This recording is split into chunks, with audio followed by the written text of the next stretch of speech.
Today we're talking about why the INFJ's intelligence is vastly underrated and it should be used as an advantage.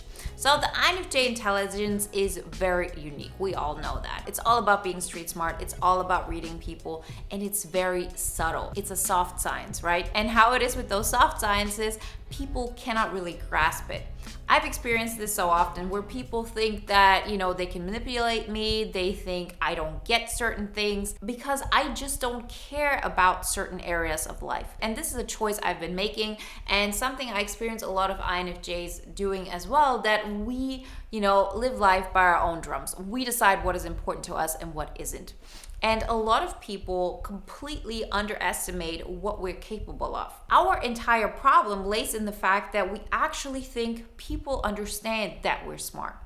We go through life and we think it's obvious that we get certain situations, that we understand people, that people cannot manipulate us, that we can, handle life. But for so many people, we look like we don't have a plan because it seems random to the outside. The way our mind works, it's very structured. We know how to navigate things, but it is subtle. It isn't like this hard science that you can pinpoint as in I do step A, B, and C and it's all clear. But we still understand this. We have an intuition that tells us, okay, if you're in that situation, you'll be able to handle this. How do you know this? Because you've been able to handle similar situations in the past, so of course you're going to be able to make this happen.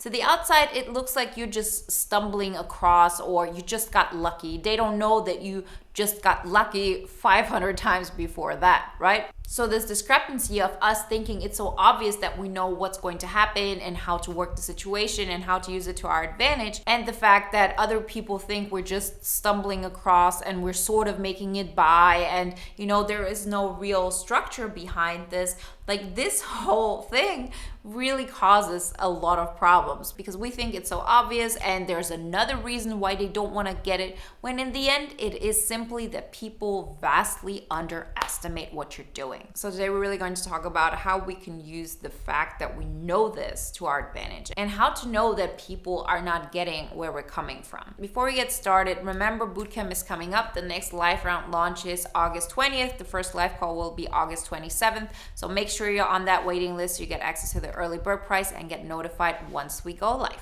So you might look at the situation and think, oh, this is so frustrating. Like, how can this make sense? Like, isn't that just unfair that people completely underestimate me, don't know what I'm about? Like, isn't this just like, a tragedy? Isn't this like bad luck that I was born this way?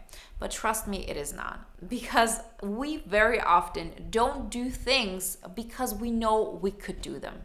As in, oh, I knew if I wanted to, find a job in this area, I could. All I would have to do is just, apply to all of those companies and then talk to the different people. I would understand whom of the people that I meet I could influence the best, whom I could be the best partner to, whatever it may be, and therefore find my way and I could make it happen.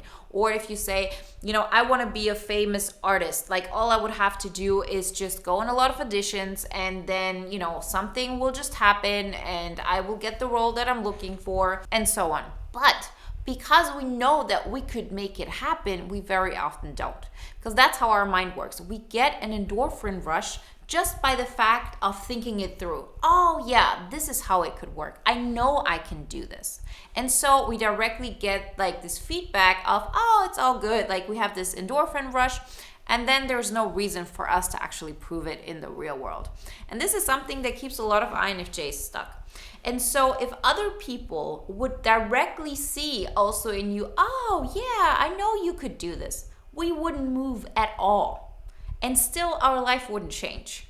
So this in itself wouldn't make us happy. We always think it would. We always think if people could just recognize what I'm actually capable of, if people would recognize my potential, that would just be fair. Because I do have this potential and people just underestimate it all the time. But if you think it through, you recognize that this wouldn't help you at all, because if you don't do the things and they only stay in your mind, they will never make you long-term happy. It's like a short-term, endorphin rush, like you get it when you eat like pizza or, when you have a drink or whatever it may be. It's a crutch. It's not going to make you happy long-term. The thing that will make you happy long-term is if you start taking your INFJ epic life into your own hands and making it happen. And it is all on your terms. Meaning you take more and more control of your life and you take the steps. It's not going to be just about like what's in your mind. You're also going to prove to yourself that this is going to be a reality. And that's why it's so good that people underestimate you, because then you actually have motivation to take the steps, to maybe have this thing of, okay, I will prove you wrong. Because of course we want it to be, all about self-motivation at the end, that you're not doing it in order to prove things to others. You're doing this to prove it to yourself because it makes you happy. The entire process gets you excited. But in the beginning, having like this chip on your shoulder and this thing of, I'm going to prove you wrong, is going to help you. Like, it's totally fine to get help and even crutches if they help you move into the right direction. It's one thing to use a crutch in order to stay in a situation that doesn't make you happy, and it's another thing to get like this crutch of help in order to move to a direction that makes you happy. That's why accountability, for example, is so good. Like I always say, yeah, in the end, you should motivate yourself. But if you're going to tell somebody about it who's going to hold you accountable, it will help you, because in the beginning, it will be easier to, not do what's best for you if nobody knows about it. But if you know, oh, that person over there that I respect, like they know that I had a plan and I didn't, follow through, they're going to think less of me, and that might motivate me. Like, let's say you have a lunch date with a friend and you don't feel like it, you're much more likely to actually show up because you're committed than having an appointment to write your book or having set a date to apply for other jobs. Nobody's going to keep you accountable. Nobody sees it. You're much more likely to just, let it walk by you. And that's why having a chip on your shoulder can be so beneficial. Why it's so good that people underestimate you, because you can prove them wrong. You can actually take the steps. You can turn your INFJ ideas into reality, because your life will vastly change and it will finally feel like you're tapping into fulfillment. You're tapping into your potential if you start taking those steps that are out of the ordinary. You're stepping out of this default state of waking up, going to work, having dinner, and then going to sleep. And this like continuously every single day. If you start taking steps that will get your life out of like this rut, you will do so many things at the same time. You will prove to yourself that you can do it, that it's not just in your mind. You're going to have excitement for your life, and you will prove to others that there is a genius behind the madness. Like, there is a system behind this. But the only way this can be objectively observable is if you create results in the real world. And so I always say, look for those externally observable facts, because specifically we as INFJs, it's hard for us to distinguish between what is just in our mind and what is reality. Like, we're talking about personal growth and making things happen, and then a lot of people, not just INFJs, stay in this phase of, I'm doing research. I'm trying to get like a better concept. I'm trying to understand myself, which in a lot of ways is important, but it's not all. What we need are externally observable facts. So if you would tell another person about it, is it something that they could see? Is it that you were thinking about what ideas you could do for a YouTube video, or is there a YouTube video that people could potentially look up? Those are the different things. Is it that you think, yeah, I'm, gathering energy and all of that in order to apply for another job? Or is it, I sent out 5 applications? And we always keep it at a perspective of what I can do, what is in my locus of control. Like, I cannot control if that boss is going to hire me, but what I can control is that I send out 5 or 10 applications instead of just 1. That's how you increase your odds. And the most fun part about it is once you give yourself permission to do those crazy things that are going on in your mind, you recognize that they weren't crazy to begin with, that we were just judging ourselves, that from the perspective of, I just keep it in our mind, it seems foolish to put it out there because people are going to judge you. They're going to think you're weird. But only the people that you associate with at that time Once you start taking those actions, you see, oh, the world didn't implode. Nothing really happened. I didn't die. I just faced my own fears, the judgments I had about myself. And maybe the people that you were thinking about when you think about like, oh, people are going to judge me, because if you think about it, you very often have people in mind. Maybe it's a person that you have a crush on. Maybe it's your boss that's going to find this out. Maybe it's your neighbor. Like very often we do have like this image of these are the like 5 or 6 people that are going to judge me. Sometimes it's people that you haven't seen for 20 years and that you've known in school, but they are, the person that you think about. And once you start taking those steps, you're proving to those inner critics that, you are going to do it anyway, although they have an opinion about it. And the more you do this, the more those voices get just quieter and quieter. I can tell you from personal experience, once I started doing this channel, I really felt like, I've lost all my street credibility. I thought the people that I know that were going to judge me, in my mind, are finally going to recognize I don't belong here. I am weird. I don't, think like other people think. I just define myself as an outsider, and I'm not even trying to be part of this cool group or whatever I was thinking about. This is all I can do, and, I'm not meant to be part of, the good thing. That's how it felt to me. But I knew this is who I was, and I just had to accept that.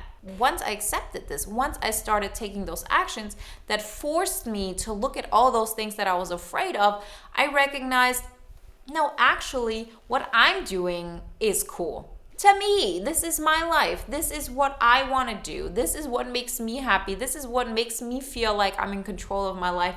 This is what makes me feel like I'm the king of my castle, to quote a very famous 90s song that I love so much. But there's no way I would have been able to get to this place, to recognize this, if I wasn't willing to show up in a way that people would not only underestimate my intelligence, but also to think that I'm just weird and I don't understand how life works, and that I've just given up, that I've said I'm never going to be, living a good life, so I'm going to choose this one. No, this is the good life.